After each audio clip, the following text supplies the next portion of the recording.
Chief Administrator Zalthor stood in the central processing chamber of the Valoran Tactical Academy and watched 3 centuries of perfect operation collapse in real time. The holographic displays that normally showed smooth data flows now flickered with angry red warnings. Zalthor's 4 eyes narrowed as she approached the main console. Her species had built this system. The Valorans prided themselves on precision and order.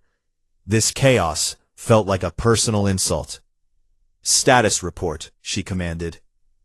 The AI core responded with a sound that no one had ever heard before, a grinding mechanical screech that made every species in the room flinch. Junior Administrator Pellman rushed to her side. His scales were pale with stress.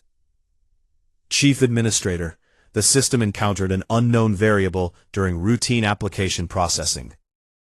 "Unknown variable?" Zalthor's tail twitched with irritation. "Pellman, this system processes applications from 47 member species. What variable could possibly be unknown?" Pellman's claws clicked nervously against his datapad. "That is the problem, Administrator. The system flagged an entry from a species not in our database." Zalthor felt her blood temperature drop. A species not in the database meant either a catastrophic system failure or something that should not exist. "Show me." The main display cleared, and a single application file appeared. Zalthor read the header and felt her secondary heart skip a beat. Species designation Terran. Origin world Terra Sector 7 Alpha. Applicant name Marcus Webb. "Impossible," she whispered. Pellman nodded rapidly. "That was my assessment as well. According to all galactic records, Terra is under developmental quarantine. The species there, humans they call themselves, are barely capable of atmospheric flight. They certainly should not be submitting applications to our database. Not have faster-than-light travel." Zalthor pulled up the quarantine file. Her eyes scanned the ancient text. Planet classification, developmental stage 2. Estimated FTL capability, 800 to 1200 standard years. Current years since quarantine, 812. "The math does not work," she muttered. "A species does not jump from primitive aircraft to interstellar travel in a few decades." "Should I delete the entry and run a full diagnostic?" Pellman asked. Zalthor's mind raced through possibilities. A system glitch was the logical answer, but the Valoran system did not glitch. It had processed millions of applications without a single error. What if this was not an error? "Pull up the application details," she ordered. Pellman hesitated. "Administrator, if this is a virus or corruption, then we need to understand it before we delete it." "Proceed." The junior administrator input the command. Display expanded, and Zalthor felt her breath catch. Physical assessment scores. Error. Values exceed safety limits. Cognitive aptitude, 97th percentile across all testing matrices. Problem solving under pressure. Error. Response time anomalous. Tactical thinking, 99th percentile. Psychological resilience. Error. Baseline does not match any known species.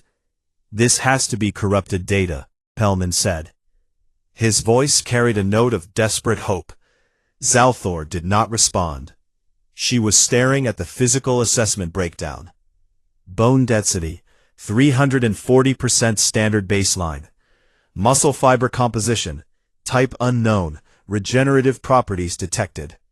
Gravity tolerance, 13G. Neural processing speed, 003 seconds threat response time. "Pull up the quarantine survey data on Terra," she commanded. Pellman worked quickly. A new window appeared, showing the original survey from 8 centuries ago. High gravity terrestrial. Gravity, 13G standard. Atmospheric composition, 21% oxygen, 78% nitrogen, trace gases. Biosphere classification, extreme competition ecosystem. Survey note, native species shows tool use capability but limited social organization. Predator-to-prey ratio suggests hostile environment. Recommended quarantine until species develops sufficient technology to safely integrate. Look at the gravity rating, Zalthor said quietly. 13G standard, the same as the applicant's tolerance rating. Pellman's scales went from pale to completely white. You cannot be suggesting this application is legitimate. I am suggesting we need more information before we make decisions. Zalthor opened the communication protocols. I want a deep space probe sent to Terra immediately. I want current surveillance data, and I want the Council of Species Representatives notified. The Council? Voice rose an octave. Administrator, if we tell them we have a potentially legitimate application from a quarantined world, then they will do what they always do, debate endlessly while we wait for facts. Zalthor's tone was sharp. I am not asking for permission. I am informing them as protocol requires. Now, send the probe. Over the next 3 standard days, Zalthor barely slept. She reviewed the Terran application 17 times. She cross-referenced every detail with the quarantine files. She ran diagnostic after diagnostic on the Academy system. Every test came back the same. No corruption detected. The application appeared to be genuine. When the probe data finally arrived, Zalthor called an emergency meeting. The council representatives appeared as holograms around her conference table. Councillor Vresh of the Kylar Collective spoke first. His species valued caution above all else. Administrator Zalthor, your report claims you have received an application from a quarantined species. This is clearly a system malfunction. The probe data suggests otherwise, Counselor. Zalthor activated the display. Images of Terra appeared, but these were not images of a primitive world. Massive orbital stations ringed the planet. Shipyards constructed vessels that looked nothing like the crude survey predictions. Energy signatures indicated advanced fusion reactors and quantum computing. This is impossible, whispered Counselor Mara of the Sentient Collective. The survey was only 800 years ago. No species advances this quickly. Humans did, Zalthor said. She pulled up more data. The probe detected 17 colony worlds in neighboring systems, a fleet of at least 200 vessels, and communication intercepts suggest they have been spacefaring for over 200 years. Centuries. 2 centuries. Vresh's hologram flickered with agitation. That means they broke quarantine 600 years early. It means they ignored the quarantine entirely, corrected Counselor Thane of the warrior caste. His species respected strength. His tone carried something that might have been approval. They detected our monitoring satellites and decided to advance anyway. Zalthor let them process the information. Then she delivered the part that had kept her awake. The applicant, Marcus Webb, has requested transport to the Academy. He has passed every entrance examination. His scores are unprecedented. Absolutely not, Vresh said immediately. We know nothing about this species. They could be hostile, dangerous. The survey classified their homeworld as an extreme environment, Zalthor countered. They evolved on a high-gravity death world, with hostile fauna and limited resources. P. They are certainly dangerous. She paused. P. The question is whether dangerous means hostile. P. You want to approve this application, Mara said slowly. It was not a question. P. I want to know what we are dealing with, Zalthor replied. If humanity has truly achieved this level of advancement, we need to understand them. The alternative is waiting until they arrive on their own terms. The council members looked at each other. Finally, Thane spoke. Approve the transport, but maintain security protocols. If this human poses a threat, we contain it immediately. Zalthor's heart beat faster.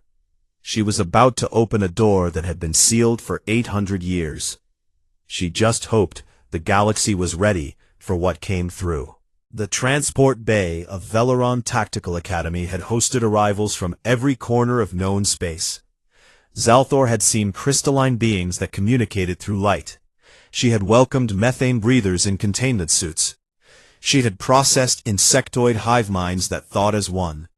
Nothing in 300 years had prepared her for watching a human step off a ship. Marcus Webb was not what she expected. The survey data had shown humans as relatively small bipeds with soft skin and no natural defenses. The being who walked down the ramp stood nearly 2 meters tall. His frame was dense with muscle that moved under his skin like coiled cables. He wore a simple gray uniform that did nothing to hide the raw physical power in his build. Zalthor's threat assessment instincts screamed danger. This was a predator. Pellman stood beside her and made a small choking sound.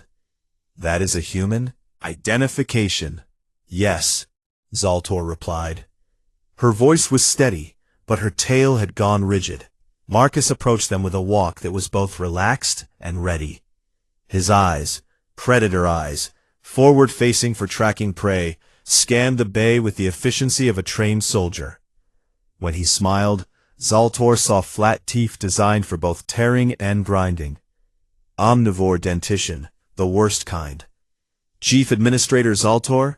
His voice was deeper than expected. "I am Marcus Webb. Thank you for approving my application." Zalthor forced herself to maintain diplomatic composure. "Cadet Webb, welcome to Valoran Tactical Academy. Before we proceed with intake, I must ask, how did humanity achieve faster-than-light travel?" Marcus tilted his head. The gesture reminded Zalthor of a hunting bird. "You mean after we detected your monitoring satellites? You knew you were being watched?" "Years, yes."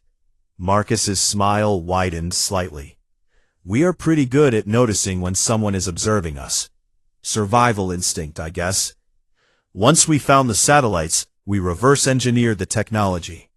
Pellman gasped. "You reverse-engineered quantum fold communication from observation alone?" "Well, it took us 40 years and a lot of trial and error," Marcus admitted. "But yes, Earth has always been good at learning from examples." Zalthor felt a chill run through her body. A species that could reverse-engineer advanced technology from mere observation was terrifying. "Why did you not contact the Council?" Marcus's expression shifted to something harder. "Because the quarantine made it clear you thought we were not ready. We decided to prove you wrong first, then introduce ourselves." "By applying to a military academy?" "I am a soldier," Marcus said simply. "Terran Defense Force, for 8 years. When I heard about the academy, it seemed like the logical next step." Zalthor decided to move forward before her mind could fully process the implications. "Very well. We need to complete your medical intake. Dr. Zinn is waiting." The medical bay was a marvel of galactic medicine. Dr. Zinn was a Quellan, a species known for their expertise in biology. His 6 arms moved with practiced precision as he prepared the scanning equipment. Marcus entered and looked around with open curiosity. "Please step onto the scanning platform," Dr. Zinn said. His voice was calm and professional. Marcus complied. The doctor activated the scanner. 3 seconds later, every alarm in the medical bay started screaming. Dr. Zinn's skin flashed through 7 colors, the Quellan equivalent of complete panic. "Shut it down," he shouted. "Shut the scanner down. Now!" Zalthor rushed into the bay. What happened? Dr. Zinn was shaking. All 6 of his arms trembled as he pointed at Marcus. That is not a sentient being. That is a weapon." Marcus stood very still on the platform. His expression was carefully neutral. "Doctor, I need an explanation," Zalthor demanded. Zinn pulled up the scan results. His hands were still shaking. Own density 3 times standard baseline. His skeleton could withstand impacts that would pulverize most species. Muscle fiber composition I have never seen before. Each cell contains regenerative markers. His healing factor is borderline supernatural. The doctor scrolled through more data. Neural structure designed for rapid threat assessment. cardiovascular system that can operate at peak efficiency under extreme stress, and his baseline gravity tolerance. Jin's voice cracked. That would crush most of us. I evolved on Earth, Marcus said quietly. His voice was calm, but there was an edge to it now. Standard Earth gravity. Nothing special for a human. Nothing special? Jin's skin flashed red. Your planet is classified as an extreme environment world. Most species require environmental suits to survive there. You are telling me you consider it normal? It is home, Marcus said with a shrug. The gesture made several medical instruments rattle. Zalthor stepped forward. Cadet Webb, I think we need to have a conversation about Earth. Marcus nodded slowly. I am happy to answer questions. They moved to a private conference room. Zalthor sat across from Marcus and studied him. Up close, she could see the scars on his hands. Old injuries that had healed with remarkable efficiency. Tell me about your homeworld, Zalthor said. Marcus leaned back in his chair. Earth is a high-gravity terrestrial planet with diverse biomes. We have deserts that reach 60 degrees Celsius, oceans that drop to depths where the pressure would flatten most creatures, frozen regions where temperatures fall to minus 50 degrees, and jungles where everything is trying to kill you. How did your species survive? Pellman asked. He had joined them and was taking frantic notes. We adapted, Marcus said. Humans are not the strongest species on Earth. We are not the fastest or the most venomous. But we are persistent. We can run longer than almost any predator. We can survive in almost any environment with minimal tools, and we learn to work together. You mentioned predators, Zalthor said carefully. What kind of threats did you face? Marcus's eyes grew distant. Earth has, or had, before we domesticated or managed most of them, apex predators that weigh over 500 kilograms. Reptiles that can crush bone with their bite. Pack hunters that coordinate attacks. Insects that can kill with a single sting, and that is not counting the environmental hazards. Yet you are here, Zalthor observed. Yet I am here, Marcus agreed, because humans do not give up. When faced with extinction, we innovate. When faced with predators, we become better predators. When faced with a hostile universe, we learn to thrive in it. Dr. Jin's voice came through the communication system. Administrator, I have completed the medical analysis. Cadet Webb is physically capable of attending the academy, but I must recommend special considerations. Such as, he should not be housed with standard gravity species. His strength could accidentally injure others.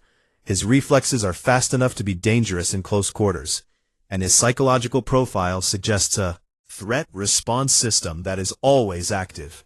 Marcus grimaced. I can control myself, Doctor.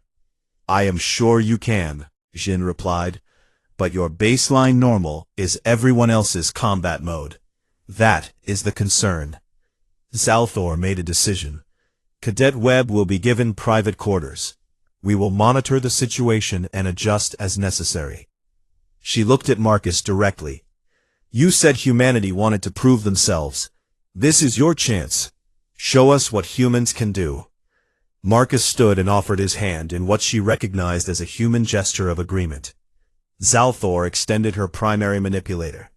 His grip was careful, but she could feel the strength behind it. This was a being that could crush her bones without effort. Yet he chose gentleness. I will not let you down, Administrator, Marcus said. As he left the room, Pellman turned to Zalthor. We may have made a terrible or Zalthor replied quietly. We may have just discovered what happens when a death world produces a spacefaring species. She pulled up Earth's file again. This time, she read the biological survey with new understanding. Planet Terra. Extreme competition ecosystem. Native fauna includes apex predators, venomous species, and environmental hazards. Dominant sentient species. Human. Classification. Persistence predator. Risk assessment. high. The last line had been added 800 years ago by the survey team. Zalthor now understood why. Recommendation: maintain quarantine until species develop sufficient social stability. Probability of successful integration: unknown. She looked at the door Marcus had walked through. The galaxy was about to find out if that probability was favorable. The first trial at Valoran Tactical Academy was always the same: survival simulation. Every cadet faced it. Every cadet feared it. The simulation placed candidates in hostile environments and measured their ability to think under pressure.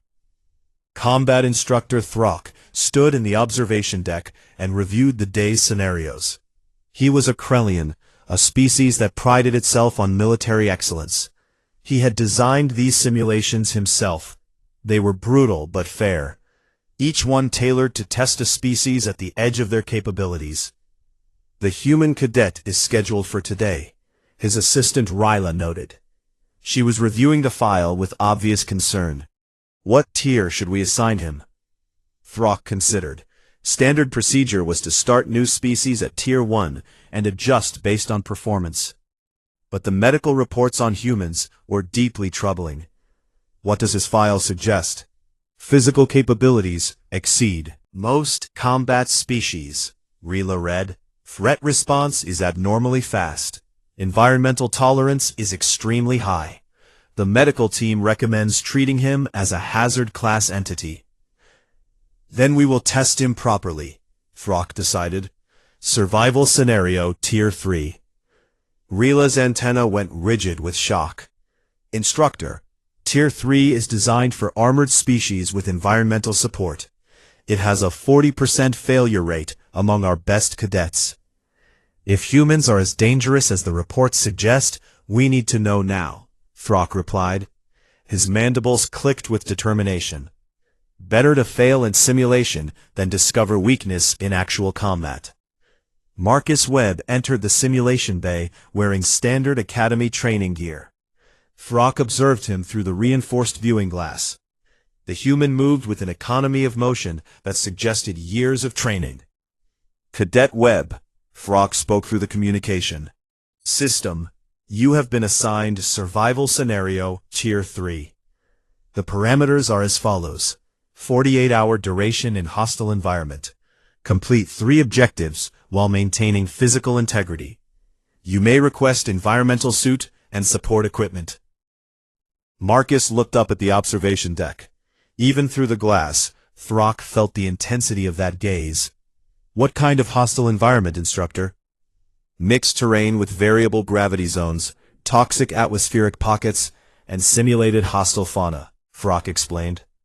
Standard equipment includes environmental suit, weapon system, and emergency beacon. What is the gravity range? Throck checked his data. 1.5 to 2.3 standard gravities. Marcus nodded slowly. And the temperature range? -20 to +45 standard Celsius. I will take the weapon and beacon, Marcus said. Environmental suit. Rila gasped. Throck felt his blood go cold. Cadet, the environmental suit is not optional. The simulation includes toxic atmosphere pockets you mentioned, Marcus interrupted. His tone was respectful but firm. Instructor, I trained in the Australian desert on Earth. Temperatures there reach 50 Celsius regularly. I served in the Terran Arctic where it drops to -40, and Earth's gravity is 1.3 standard. I will be fine. Throck looked at Rila. She was frantically pulling up data on Earth's environment. Her face went pale. Instructor, he is not exaggerating. Earth's environmental ranges exceed the simulation parameters. Impossible, Throck muttered, but he activated the simulation anyway. Proceed, cadet. Your time begins now. The simulation bay transformed. Holographic projectors and gravity manipulators created a landscape of jagged rocks and sparse vegetation. The gravity increased to 1.8 standard. Atmospheric processors introduced trace toxins. Temperature dropped to -15 Celsius. Most cadets would be struggling to stand. Marcus took a deep breath and smiled. This is nice, he said. Then he started moving. Throck watched in disbelief as the human navigated the terrain with casual confidence. The increased gravity that should have been exhausting seemed to barely affect him. He moved between toxic pockets with the instinct of someone who had done this before. "He is not even breathing hard," Rilo whispered. The first objective appeared. Retrieve a supply cache from a cliff face 60 meters high. Standard procedure was to use climbing gear. Marcus assessed the cliff for 30 seconds, then he started climbing with his bare hands. "What is he doing?" Throck demanded. "The rock face is unstable. He needs safety equipment." Marcus moved up the cliff like water flowing uphill. His fingers found holds that seemed impossible. His body moved with a grace that defied his size.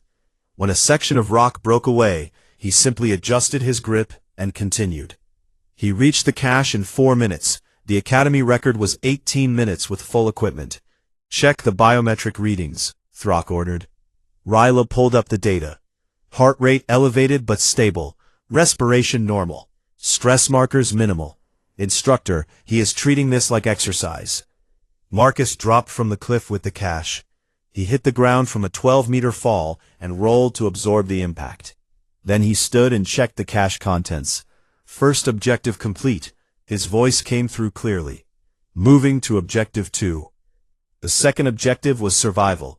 Locate food and water sources while avoiding simulated predators." The predators were holographic, but the simulation could inflict real pain if they attacked. Marcus watched the first predator approach. It was a Krellian razorclaw, one of the deadliest species in the known galaxy. The simulation version was slightly reduced in power, but still dangerous. Marcus studied it for a moment. Then he picked up a rock. "What is he doing?" Rilo asked. Marcus threw the rock with startling accuracy. It struck the razorclaw in what would be a vulnerable spot. The creature recoiled and fled. "He just scared off a predator simulation," Throck said slowly, "with a rock." "On Earth, we learned to deal with predators early," Marcus said. He seemed to be talking to himself as much as to them. "You cannot outrun them. You cannot outmuscle them, so you outsmart them." He found water by reading the terrain. He caught simulated fish with a spear he made from a pine. Straight branch. He started a fire, using friction. "Does he know this is a simulation?" Rila asked. "I think," Throck replied slowly, "that for humans, this is just normal survival training." The final objective came at hour 36. Reach an extraction point through a canyon with environmental hazards. The canyon had gravity fluctuations, temperature extremes, and structural instability. It was designed to take 12 hours to navigate carefully. Marcus looked at the canyon and calculated angles. Then he started running. "He is running into the hazard zone," Rila said. Her voice was high with stress. Marcus moved through the canyon like he could see the future. He jumped gravity wells at precisely the right moment. He used thermal pockets to maintain body temperature. When rocks fell from above, he was already moving out of their path. His threat assessment is predictive, Throck realized. Reacting to danger. He is anticipating it. Marcus reached the extraction point in 3 hours. Total simulation time, 11 hours and 42 minutes. He stood at the finish point, breathing slightly harder than normal. Sweat covered his face, but his expression was calm. "Objectives complete, instructor," he reported. "Permission to exit simulation." Throck stood frozen. In 300 years of running this program, no one had completed Tier 3 in under 20 hours. The record was 19 hours and 15 minutes, set by a Krellian warrior with full combat augmentation. "Permission granted," he managed. Marcus exited the simulation bay. Throck and Rila met him outside. "How are you feeling, cadet?" Rila asked. She was scanning him with a medical device. Marcus accepted a water container and drank deeply. "Tired," he admitted. "It was a good workout," repeated. His mandibles clicked in what might have been respect or horror. "Cadet, You just completed the most difficult survival simulation in Academy history, in half the expected time, without environmental protection, and you call it a workout? Marcus looked confused. Was it supposed to be harder? Harder? Throck's voice rose. The gravity alone should have been exhausting. Earth's gravity is 1.3 standard, Marcus said patiently. I grew up running in 1.3. Training was usually 1.5. This simulation maxed at 2.3. That is heavy, but manageable. And the temperature extremes? Rila asked.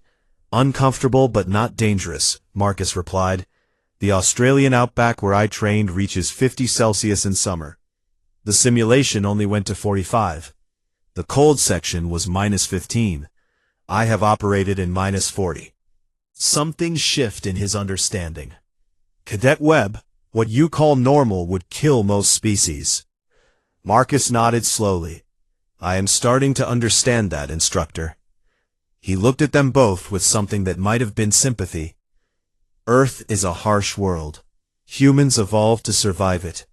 What you call extreme, we call Tuesday. Word of Marcus's performance spread through the academy like radiation. By the evening meal, every cadet knew that the human had broken records. Throck filed his report with Administrator Zalthor. His recommendation was brief but clear. Humans are combat-capable beyond predicted parameters. Suggest immediate integration into advanced training programs, but includes psychological evaluation. Any species that treats death world conditions as normal may have different threat assessment baselines. Zalthor read the report and felt her concerns grow. Marcus Webb was proving that humans were extraordinary. The question was whether extraordinary meant compatible. She pulled up the list of pending human applications. 247 more waited. If they were all like Marcus, the galaxy was about to change forever. 3 months into training, Marcus Webb had become something of a legend at the Academy. He excelled in every category. His tactical scores were exceptional.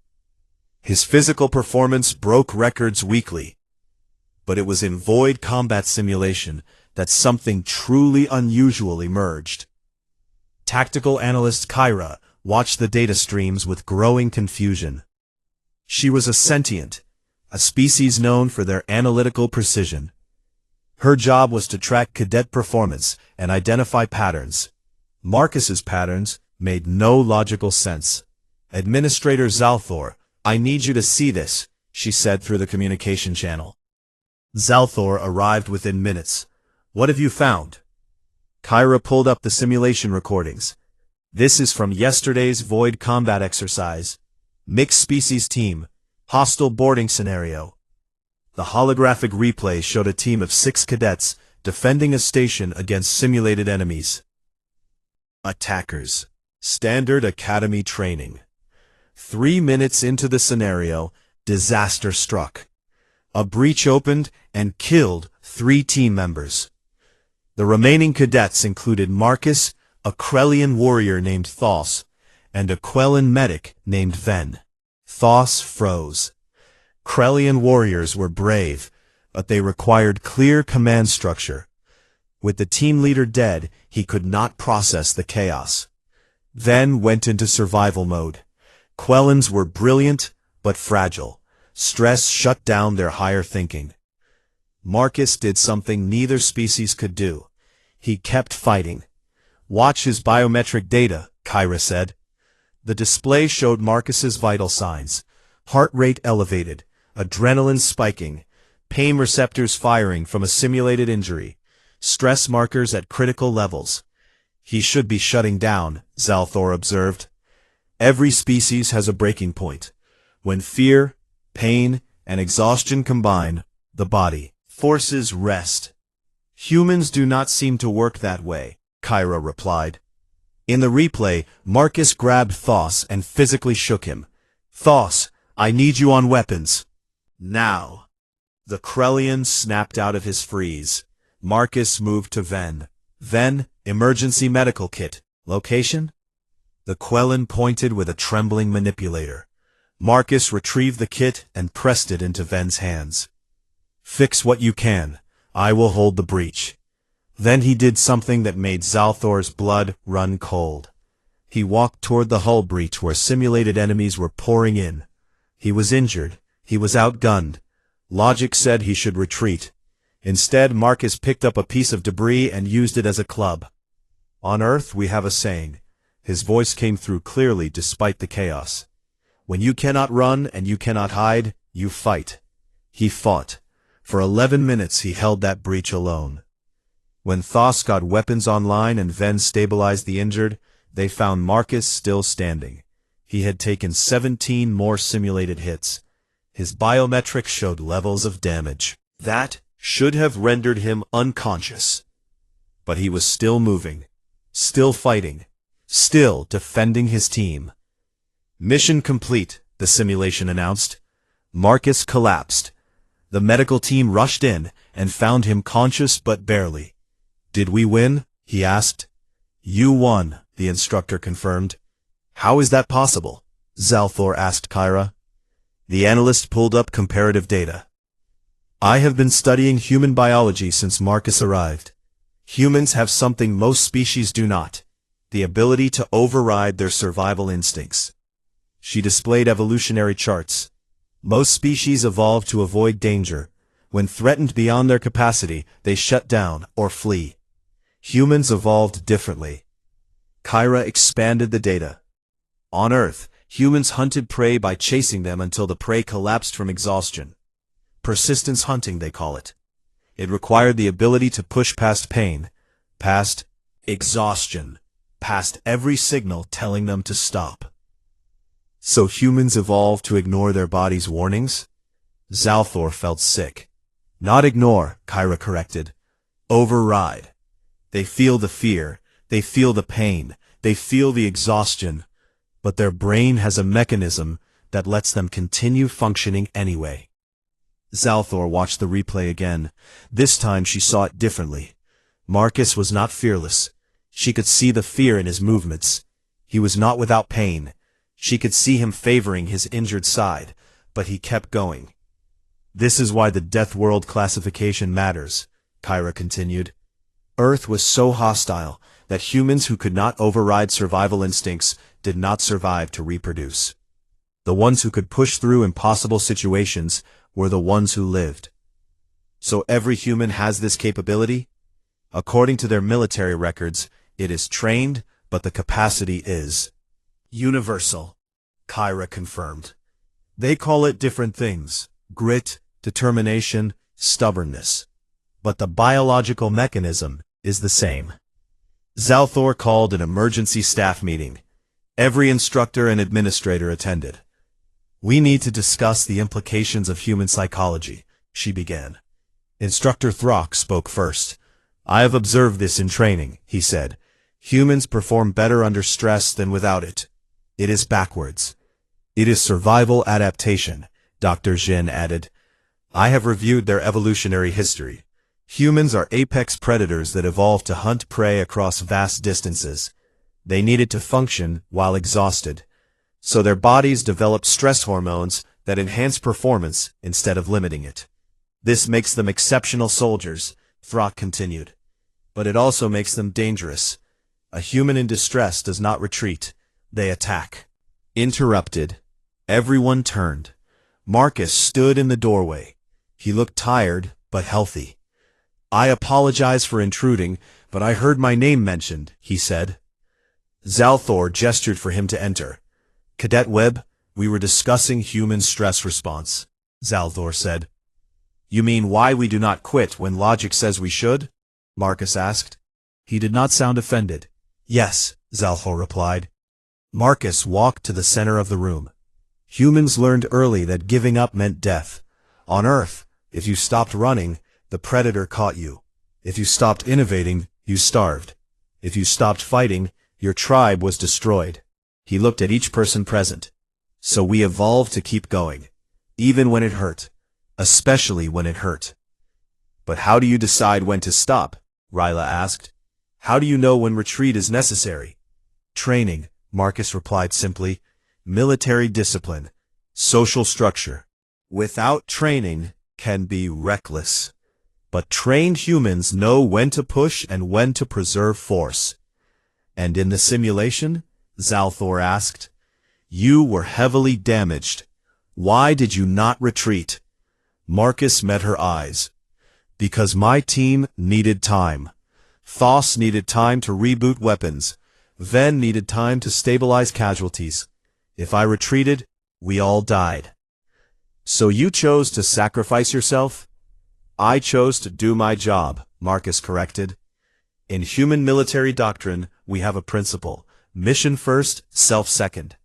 Not because we do not value life, but because sometimes the mission is protecting lives. Dr. Jin spoke up. But your body was screaming at you to stop. How do you ignore that? I do not ignore it, Marcus said. I acknowledge it and choose to continue anyway. Pain is information. It tells me I am damaged, but it does not make my decisions for me. Finally, Counselor Thane appeared as a hologram. He had been listening. Cadet Webb, I have a question. Yes, Counselor? If every human has this capability, and humanity has over 17 billion individuals, what happens when your species faces an existential threat? Marcus considered the question carefully. Then 17 billion humans decide that giving up is not an option. His voice was quiet, but firm. We have a saying on Earth: humanity does not die easily. We survive ice ages and plagues. We survive war and famine. We survive because when faced with extinction, we adapt. Or you attack, Thane said. Or we cooperate, Marcus replied.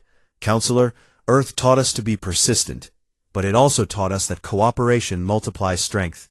Humans can be dangerous, but we can also be the most loyal allies you will ever have. Zalthor said slowly. Understanding was dawning. Exactly, Marcus confirmed. The same instinct that makes us fight impossible odds makes us defend our allies to our last breath. You are saying humans are dangerous but loyal? I am saying humans are both, Marcus replied. We evolved on a world that demanded both strength and cooperation. We learned to be fierce protectors of our own. Thane's hologram flickered. Then the question becomes, can humanity extend that loyalty beyond your own species? Marcus smiled. Counselor, I am here.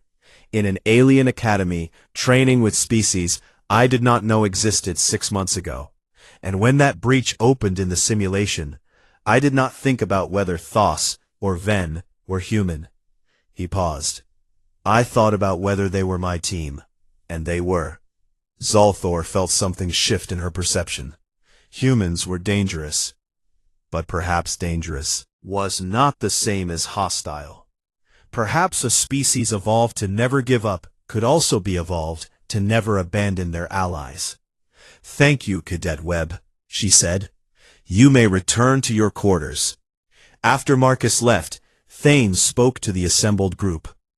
I am updating my assessment. Humans are not a threat to the galaxy. Are you certain? Zalthor asked. I am certain, Thane confirmed. But they are also not civilians. Humanity is a warrior species. The question is whether we want them fighting beside us or without us. Zalthor looked at the pending application list. 247 humans waiting. She made her decision. Approve all pending human applications.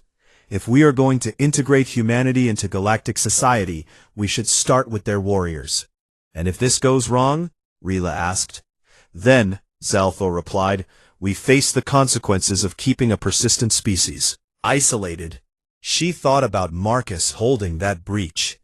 Injured, exhausted, terrified, but still fighting. Or worse, she added, we face the consequences of making them our enemies. 6 months after Marcus Webb's arrival, the Galactic Council convened an emergency session. The topic was not a crisis. It was a graduation. In the history of Valoran Tactical Academy, no cadet had ever prompted a council meeting simply by completing their training. But Marcus Webb was not an ordinary cadet. Counselor Vresh of the Kylar Collective spoke first. Administrator Zolthor, your report indicates the human cadet has achieved the highest overall scores in Academy history. That is correct, Counselor, Zolthor confirmed. She stood before the Council hologram array with confidence. 6 months ago, she had been uncertain. Now she knew exactly what humanity represented. Cadet Webb has excelled in every category: tactical analysis, physical combat, void operations, team leadership, and adaptive problem-solving. And the other human cadets? Counselor Mara asked. We approved 247 applications P. How are they performing? Zolthor pulled up the statistics. 43 have already graduated. 192 are in active training.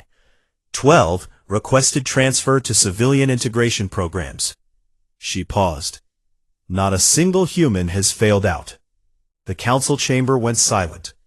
Not one? Vresh's voice carried disbelief. Not one, Zolthor confirmed. Humans have a lower average score than Marcus Webb, but their completion rate is unprecedented. They simply do not quit. Because they cannot, Vresh said. Their biology will not allow it. No, Zolthor corrected. Because they choose not to. I have spent 6 months studying human psychology. Their persistence is not involuntary. It is cultural. She displayed footage from various training scenarios. Human cadets helping each other. Human cadets pushing through exhaustion. Human cadets adapting to challenges that would defeat other species. They have a concept they call teamwork, Zolthor explained. It is similar to pack bonding, but more sophisticated. Humans extend loyalty to anyone they consider part of their group. And at the Academy, they have decided we are all part of their group. Counselor Thane leaned forward. His hologram showed approval. Then you recommend full integration? I recommend more than that, Zolthor said. I recommend we recognize what we have here. Humanity is not just another species joining the galactic community. They are a force multiplier. Explain, Mara demanded. Zolthor chose her words carefully. Every species brings something unique. The Valorans bring precision. The Krellians bring strength. The Sentients bring analysis. Humans bring something we lack. The refusal to accept defeat. She pulled up combat simulation data. Joint operations. Human cadets increase team survival rates by 40%. Not because they are better fighters, though they are excellent, but because they make everyone around them more effective. How? Vresh asked. By never giving up, Zolthor replied. When a team includes a human, the other members know that human will fight until the mission succeeds, or they physically cannot continue. It creates a psychological advantage. Other cadets fight harder because they trust their human teammate, absolutely. Thane nodded slowly. A human in your unit means you will not be abandoned. Exactly, Zolthor confirmed. And that trust transforms team dynamics. The council debated for 3 hours. Finally, they reached a decision. Humanity would be offered full membership in the galactic community. The quarantine would be officially lifted. And Marcus Webb would deliver the message at his graduation. The graduation ceremony was held in the Grand Assembly Hall. Representatives from 47 species attended. It was the largest gathering the Academy had hosted in decades. Marcus stood backstage in his dress uniform. It was dark blue with silver trim, the colors of humanity's flag. His fellow graduating cadets stood with him. Foss clapped him on the shoulder with a massive armored hand. Nervous, Marcus? Terrified, Marcus admitted. I am a soldier, not a politician. Then speak as a soldier, Ven suggested. The Quellan had become one of Marcus's closest friends. Tell them what humans believe. Marcus nodded. When his name was called, he walked onto the stage. The applause was polite but cautious. Many species were still uncertain about humanity. Administrator Zolthor presented him with the highest achievement medal. Then she stepped back and gestured for him to speak. Marcus looked out at the assembled representatives. He saw curiosity. He saw fear. He saw hope. "I am not good at speeches," he began. "On Earth, I was a soldier. I followed orders and protected my team. That is all I ever wanted to do." He paused. 6 months ago, I arrived here and discovered something important. I discovered that the galaxy thinks humans are dangerous. Nervous shifting in the audience. "You are right," Marcus continued. "We are dangerous. Earth made us that way. Our planet taught us to fight, to persist, to never surrender. It taught us that giving up means death." He took a breath. "But Earth taught us something else too. It taught us that survival alone is not enough. Humans survived by working together. We learned that a tribe is stronger than an individual. We learned that protecting each other makes us all safer." Marcus walked to the end. Edge of the stage. "When I came here, I did not know what to expect. I met species I had never imagined. I trained with beings who thought differently, moved differently, saw the world differently." His voice grew stronger. "And I learned that teamwork is not a human concept. It is universal. Thos taught me Krellian combat doctrine. Ven taught me Quellan medical technique. Instructor Throck taught me tactical patience. Each of you taught me something." He gestured to the audience. "The galaxy fears humanity because we evolved on a death world, because we can fight past our limits, because we do not know when to quit." He smiled. "But those same traits make us loyal, make us protective, make us the kind of allies who will stand beside you even when logic says to run." Marcus met Zalthor's eyes. "You asked me once if humanity could extend loyalty beyond our species. 6 months, proving the answer is yes." He turned back to the audience. "Humanity does not want to conquer. We want to belong. We want to explore, to learn, to grow. And we want to do it together." His voice dropped to something quieter but more intense. "Earth taught us that the universe is hostile, but it also taught us that together we can face anything. Alone, a human is dangerous, but a human with allies, with friends, with a team—" Marcus smiled. "That human becomes something better, not just a survivor, but a protector." He stood at attention. "On behalf of humanity, I accept the invitation to join the galactic community. We promise to bring our strength. We promise to bring our persistence. We promise to bring our loyalty." He paused. "And we promise that when the galaxy faces threats, you will not face them alone. Humans do not abandon their team." Started slowly. Then it built. Species who had been uncertain rose to their feet. By the time Marcus finished, the entire hall was standing. Zalthor stepped forward. "Cadet Webb, your species asked to be recognized as equals." She placed a second medal on his uniform. "Humanity is hereby granted full membership in the galactic community, with all rights and responsibilities thereof." The hall erupted. Marcus returned to his fellow graduates. Thos lifted him in a crushing hug. Then 6 arms wrapped around both of them. "We did it," Marcus said quietly. "You did it," Thos corrected. "No," Marcus replied. "We did it. All of us."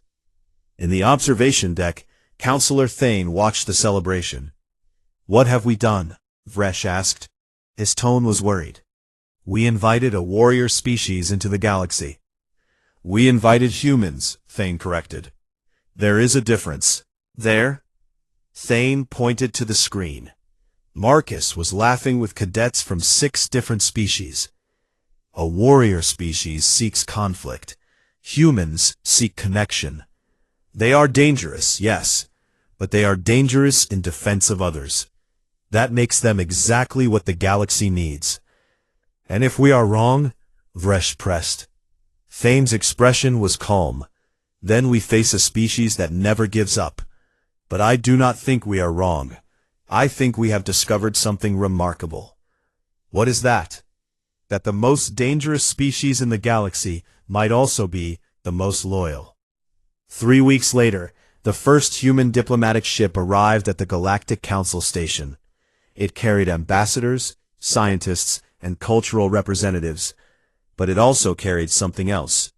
A message from Earth's government. Zalthor read it privately before sharing with the Council. To the galactic community. 100 years, you watched us. You judged us unready. You quarantined our world. We understand why. Earth is harsh. Humanity learned to be harsh in response. But we also learned something else. We learned that strength without compassion is cruelty.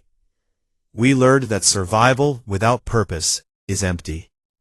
We learned that the strongest tribes are the ones who protect the weak. You have invited us to join you. We accept with gratitude and humility.